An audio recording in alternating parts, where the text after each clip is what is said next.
Anna Marie, thank you for taking the time to be on Silicon Valley Successes. Now, a quick question for you. What is an employee's benefit broker and how can it benefit startups? An employee benefits broker helps companies out with their group medical, dental, vision, life, and disability insurance. So the good news is that in the Bay Area economy right now, it is booming.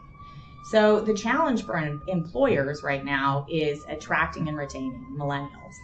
And a benefit strategy is really important when it comes to that. That's something where I can help. So what are some of the benefits that can be offered to millennials or new employees in general? So benefits, my approach generally is you want to focus on the employee's lifestyle. So you might start off with a benefit survey to determine which benefits are important to them. And what I've found in the tech space is demographically, it tends to trend a little bit younger.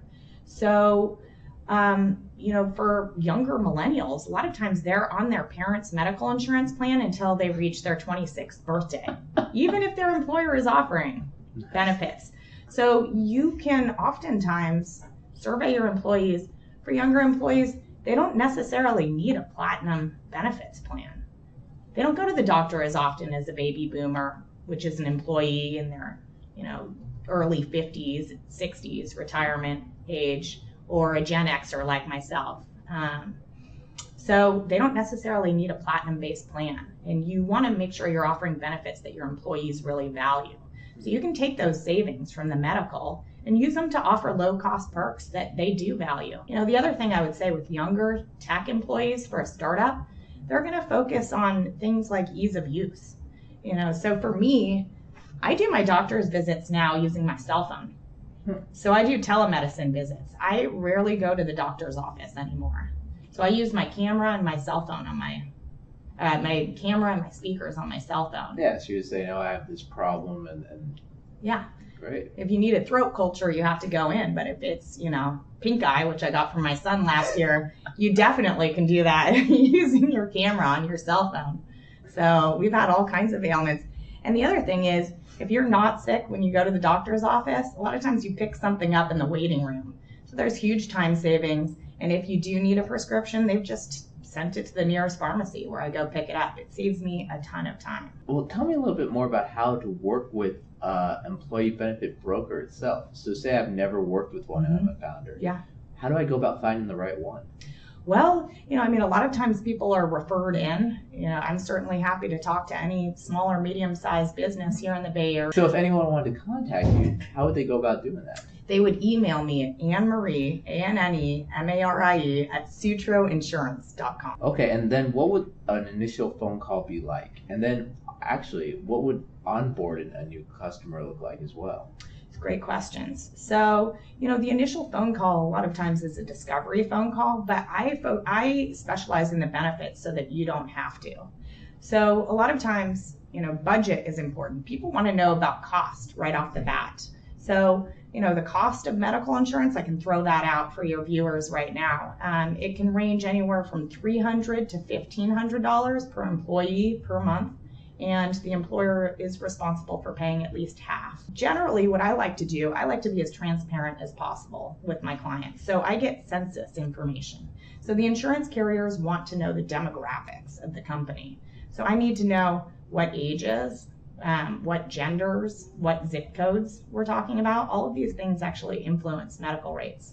Have you ever met anyone that's actually attracted maybe Google employees or that based on the new perks that they offer, that their old companies, these big corporations just, either ignored or didn't offer? Well, I have worked with tech startups, and I would say culture perks are really important. You want to make sure they want those stock options. That's one way you're going to be able to compete with a Google. And I have people that I work with that I refer out to who are compensation specialists to make sure at the pre-IPO stage you've got a competitive base bonus and equity.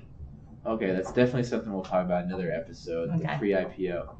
But Anna Marie, what other questions do most people ask you that I haven't asked about employee benefits?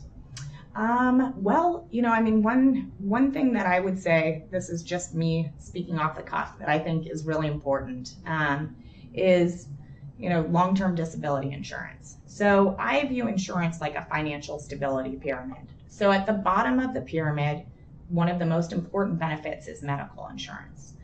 Because a medical mishap can be financially devastating if you don't have medical insurance. A lot of people don't realize that. So when I went to, I've seen people spend 2 to 3 hours in the emergency room at SF General and get hit with a $30,000 bill. Oh, jeez. So they can garnish your wages if you can't pay for that $30,000, immediately. So student loans, medical bill, and $4,000 a month for rent. Right. Startup therapy, pretty good. Yeah. So starting with the medical insurance, that's the top priority. Does it need to be a platinum plan if you have younger employees? Not necessarily. Just make sure if they get in a scooter accident that they're not going to have a huge medical bill. So after the medical, I feel like long-term disability insurance is the next most important that I would prioritize from a practical perspective. So what is long-term disability insurance? We pay to insure our autos. We pay to insure our homes with homeowners insurance or renters insurance. What affords us our homes, our rent, our autos? For most of us, the answer is our paycheck. Insure your paycheck.